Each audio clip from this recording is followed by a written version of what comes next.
Hi అండి, నేను మీ Vahini. Welcome to our channel Tarak Vahini TET and DSC. ఈ ఛానల్లో ఇప్పటి వరకు కూడా ఏపీ టెట్ డిఎస్సి సిలబస్ మీద చాలా క్లాసులు అనేవి చెప్పేసుకున్నాము. ఈరోజు ఈ వీడియోలో మనం ఇంగ్లీష్ మెథడాలజీ పైన క్లాస్ అయితే ఉంటుందండి. ఆల్రెడీ ఇంగ్లీష్ మెథడాలజీ 6 చాప్టర్స్ చెప్పేసాము. ఇది 7th చాప్టర్ అనమాట. Teaching of vocabulary and structure.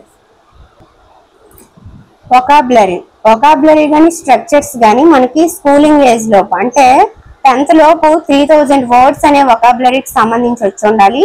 275 to 300 structures అనేవి వచ్చి ఉండాలండి పిల్లలకి. సో వొకాబులరీ అంటే మనకి synonyms, antonyms, phrases, one word substitutions ఇవన్నీ కూడా వస్తూ ఉంటాయి అన్నమాట.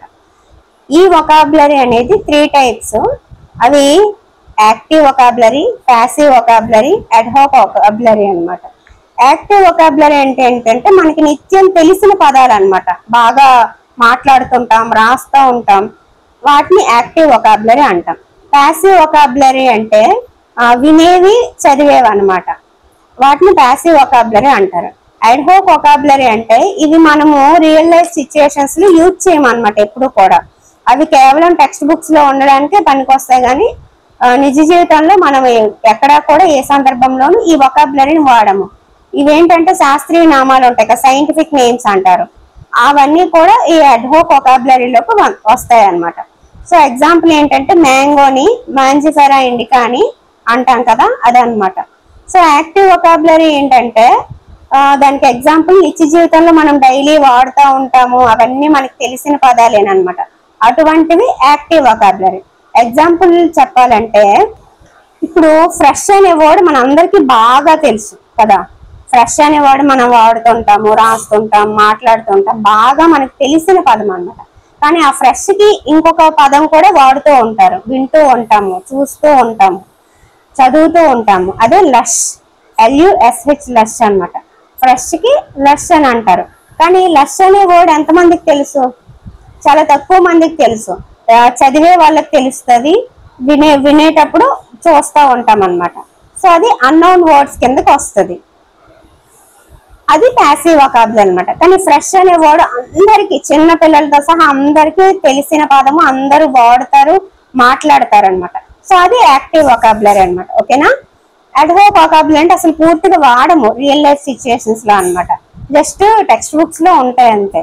అది 3 టైప్స్ ఆఫ్ వొకాబులరీ అన్నమాట. సో మీకు ఇప్పుడు ఈ 3 వొకాబులరీలకు సంబంధించి క్లియర్ గా అర్థమైందని అనుకుంటున్నాను. సో టైప్స్ ఆఫ్ వొకాబులరీ అనేది 3 టైప్స్ అండి: యాక్టివ్, ప్యాసివ్, అడ్హాక్. ఓకేనా? సో మనకి 3000 వర్డ్స్ అనేవి 10th క్లాస్ లోపు అందరికీ కూడా వచ్చి ఉండాలన్నమాట వొకాబులరీ. సో వొకాబులరీ అంటే ఏంటి? ఒక గ్రూప్ ఆఫ్ వర్డ్స్ అన్నమాట, పదజాలం అని అంటారు. సో వాటి కిందకి సినోనిమ్స్, యాంటోనిమ్స్, ఫ్రేజెస్, ఇడియమ్స్, తర్వాత phrasal verbs, one word substitutions ఇవన్నీ కూడా వస్తాయి అన్నమాట. అది vocabulary. Okay, next structure. Structures కి సంబంధించి మనకి 3 టైప్స్ ఆఫ్ స్ట్రక్చర్స్ ఉంటాయండి. దీన్ని డబుల్ స్ట్రక్చర్ అని అంటారు, 2 ఉన్నాయి కదా. సో దీన్ని ట్రిపుల్ స్ట్రక్చర్ అంటారు. దీన్ని మల్టిపుల్ స్ట్రక్చర్ అని అంటారు, లేదా పాలీలెట్ స్ట్రక్చర్ అని అంటారు, లేదా పాలీలెట్ స్ట్రక్చర్ అని అంటారు అనమాట. సో ఇవి 3 టైప్స్ ఆఫ్ స్ట్రక్చర్స్ అండి. అంటే సబ్జెక్ట్ వర్బ్ ఉంటది, లేదా వర్బ్ ఆబ్జెక్ట్ ఉంటది. సెకండ్ ట్రిపుల్ స్ట్రక్చర్ ఏంటంటే సబ్జెక్ట్ వర్బ్ ఆబ్జెక్ట్ ఉంటది. మల్టిపుల్ స్ట్రక్చర్ ఏంటంటే సబ్జెక్ట్ తో పాటు, వర్బ్ తో పాటు హెల్పింగ్ వర్బ్ ఉంటది, లేదా మెయిన్ వర్బ్ తో పాటు యాడ్ వర్బ్ ఉంటది. ఇలా ఎక్కువ ఉండే వాటిని మల్టిపుల్ స్ట్రక్చర్ అని అంటారు అనమాట. సో ఇవి 3 types of structures, 3 types of vocabulary. Okay, structure అంటే ఏంటి? ఒక సెంటెన్స్ ఉండే విధానం అనమాట, ఏ రూపంలో ఉంది అని తెలియజేస్తుంది. ఓకే, లాంగ్వేజ్ స్ట్రక్చర్స్ గురించి మనము కొన్ని పదాలని తెలుసుకోవాలన్నమాట. సో అవి ఫోనాలజీ, సింటాక్స్, సిమాంటిక్స్ అని. ఫోనాలజీ అంటే సౌండ్ అన్నమాట, ఒక పదం యొక్క శబ్దం గురించి తెలియజేసేది ఫోనాలజీ. నెక్స్ట్ సింటాక్స్ అంటే ఏంటంటే ఆర్డర్ ఆఫ్ వర్డ్స్, పదాల అమరికను తెలియజేస్తుంది. సిమాంటిక్స్ ఏంటంటే పదాల అర్థాన్ని తెలియజేస్తుంది. పదం యొక్క శబ్దం, పదం యొక్క అమరిక, పదం యొక్క అర్థాన్ని తెలియజేస్తాయి. ఈ 3 కూడా ఫోనాలజీ, సింటాక్స్, సిమాంటిక్స్. ఓకేనా? అలాగే ఇంకొన్ని తెలియాలన్నమాట లాంగ్వేజ్ కి సంబంధించి. ఎటిమాలజీ, మార్ఫాలజీ, మార్ఫిమ్ అన్నమాట. ఎటిమాలజీ అంటే ఏంటంటే the study of origin of words, పదాల పుట్టుకని తెలియజేసేది ఎటిమాలజీ. అంటే ఇప్పుడు లాంగ్వేజ్ అనే వర్డ్ లింగ్వా అనే లాటిన్ వర్డ్ నుంచి వచ్చింది, అలా ఒక పదం అనేది ఎక్కడి నుంచి వచ్చింది అని తెలియజేసేది ఎటిమాలజీ. తర్వాత మార్ఫాలజీ అంటే the study of word formation. Noun అనేది యాడ్జెక్టివ్ అయిపోద్ది, వెర్బ్ అనేది యాడ్వర్బ్ అయిపోద్ది, అలా కన్వర్ట్ అవ్వడము. మార్ఫాలజీ అంటే ఇప్పుడు మొన్నే మీకు చెప్పాను డిసైడ్, డెసిషన్ అని. సరే ఒక వర్డ్ అనేది ఇంకొక వర్డ్ లాగా ఎలాగ మారిపోయిందో, సో ఆ విధంగా నౌన్ అనేది వర్బ్ గా, వెర్బ్ అనేది యాడ్వర్బ్ గా, నౌన్ అనేది యాడ్జెక్టివ్ గా, ఇలా ఒక వర్డ్ అనేది ఇంకొక వర్డ్ గా చేంజ్ అవడాన్ని, వర్డ్ ఫార్మేషన్ ని తెలియజేసేది మార్ఫాలజీ అన్నమాట. మార్ఫిమ్ అంటే smallest part of the word. ఒక వర్డ్ మొత్తం ఉంటది, అందులో చిన్న పదం తీసుకుంటే దానికి కూడా స్పెసిఫిక్ మీనింగ్ ఉంటే దాన్ని మనం మార్ఫిమ్ అని అంటాం అన్నమాట. ఓకేనా, ఇది ఈ మూడింటి గురించి. ఇంకొక టైప్ ఆఫ్ వర్డ్ ఏంటంటే బేస్ వర్డ్. బేస్ వర్డ్ అంటే ఆ వర్డ్ కి ప్రిఫిక్స్ గానీ సఫిక్స్ గానీ యాడ్ చేయకుండా ఒక్క వర్డే ఉందనుకో, సో దాన్ని బేస్ వర్డ్ అని అంటారు అనమాట. ఓకేనా, చాలా ఇంపార్టెంట్ అయిన అంశం, ఖచ్చితంగా టెట్ లో మార్క్ వచ్చేది ఏంటి అంటే ఇవ్వండి. మీరు చూసే ఉంటారు క్రింది వాటిలో కంటెంట్ వర్డ్ కానిది ఏది స్ట్రక్చరల్ వర్డ్, ఏది ఓపెన్ వర్డ్, ఏది క్లోజ్డ్ వర్డ్. ఈ విధంగా ఖచ్చితంగా మీకు ఏదో ఒక ఎగ్జామ్ లో అడిగే ఉంటారు. సో ఇది అంత ఇంపార్టెంట్ అన్నమాట. ఇప్పుడు దీన్ని ఈజీగా ఎలా గుర్తుపట్టాలి ఏంటనేది మనం క్లియర్ గా తెలుసుకుందాం. ఓకే, సో కంటెంట్ వర్డ్ అండి. కంటెంట్ వర్డ్ ని మనం ఓపెన్ వర్డ్ అని, లెక్సికల్ వర్డ్ అని, డిక్షనరీ వర్డ్ అని అంటాము. స్ట్రక్చరల్ వర్డ్ అండి, స్ట్రక్చరల్ వర్డ్ నే మనం క్లోజ్డ్ అని, గ్రామటికల్ వర్డ్ అని అంటాము. ఈ కంటెంట్ వర్డ్ గురించి ఫస్ట్ చూద్దాము. కంటెంట్ వర్డ్ ఏంటంటే అన్లిమిటెడ్ గా ఉంటది అన్నమాట. అంటే ఇంకా అవి ఆ పదాలు చాలా ఎక్కువ ఉంటాయి అన్నమాట, దానికి లిమిట్ అనేది ఉండదు. సో వాటికి ప్రిఫిక్స్ గానీ సఫిక్స్ గానీ యాడ్ చేయొచ్చు, అప్పుడే కదా అన్లిమిటెడ్ గా ఉంటాయి. ఏమి యాడ్ చేయకుండా ఉంటే లిమిటెడ్. వాటికి ప్రిఫిక్స్ సఫిక్స్ యాడ్ చేయొచ్చు, అవి అన్లిమిటెడ్ గా ఉంటాయి, వాటిని కంటెంట్ వర్డ్స్ అంటారు. ఇప్పుడు అవి ఏంటో చెప్తే మీకు ఒక క్లారిటీ వస్తుంది. Noun, main verb, adjective, adverb. ఇప్పుడు నౌన్స్ అనేవి కొన్నే ఉంటాయి అని చెప్పలేం కదా. నౌన్ అంటే ఇంకా అది ప్రతి దాని పేరు నౌనే, ప్రతి యొక్క దీని పేరు నౌను, బుక్ నౌను, ప్రతిదీ నౌన్. ఇంకా అది అన్లిమిటెడ్ అనమాట, చాలా ఉంటాయి, దానికి లిమిట్ అనేది ఉండదు. ఇంకా దానికి ప్రిఫిక్స్ సఫిక్స్ యాడ్ చేసుకొని ఇంకా ఎక్కువ చేసుకోవచ్చు ఆ వర్డ్స్. అలాగే మెయిన్ వర్బ్స్ అనేవి లిమిటెడ్ గా ఉంటాయా? హెల్పింగ్ వర్బ్స్ అయితే లిమిటెడ్ గా ఉంటాయి, కానీ మెయిన్ వర్బ్స్ లిమిటెడ్ గా ఎక్కడ ఉంటాయి? లిమిటెడ్ గా ఉండవు, చాలా ఉంటాయి. అలాగే యాడ్జెక్టివ్స్, యాడ్వర్బ్స్. సో ఇవి మనకి కంటెంట్ వర్డ్స్ కిందకి వస్తాయి అనమాట. ఒక్కటే మీరు దృష్టిలో పెట్టుకోవాలి, అక్కడ మీకు కంటెంట్ వర్డ్ ఏది అని అడిగాడంటే అవి లిమిటెడా అన్లిమిటెడా ఆలోచించాలి. ఆ ఒక్క విషయం మీరు ఆలోచించారంటే మీరు ఖచ్చితంగా ఇది మిస్టేక్ చేసే అవకాశమే లేదనమాట. Next structural word. ఈ స్ట్రక్చరల్ వర్డ్ ఏంటంటే ఇవి లిమిటెడ్ గా ఉంటాయి అనమాట, వీటికి ప్రిఫిక్స్ సఫిక్స్ అవి యాడ్ చేసి ఇంకెక్కువ చేయలేము అనమాట. సో ఇవి లిమిటెడ్ వర్డ్స్, స్ట్రక్చరల్ వర్డ్స్ అనేవి. అందుకే ఇవి గ్రామటికల్ వర్డ్స్ అయ్యాయి. అలాగే క్లోజ్డ్ వర్డ్స్ అని అంటాము. మరి ఇవేంటంటే ప్రొనౌన్స్ అనేవి లిమిటెడ్ గా ఉంటాయి కదా, నౌన్ అంటే అన్లిమిటెడ్ గాని. ప్రొనౌన్స్ అంటే మొన్నే మీకు చెప్పాను టైప్స్ ఆఫ్ ప్రొనౌన్స్ ఇవన్నీ కూడా, సో అవి limited. Next helping verbs limited, articles a and the limited, conjunctions, interjunctions, prepositions ఇవన్నీ కూడా లిమిటెడే కదా.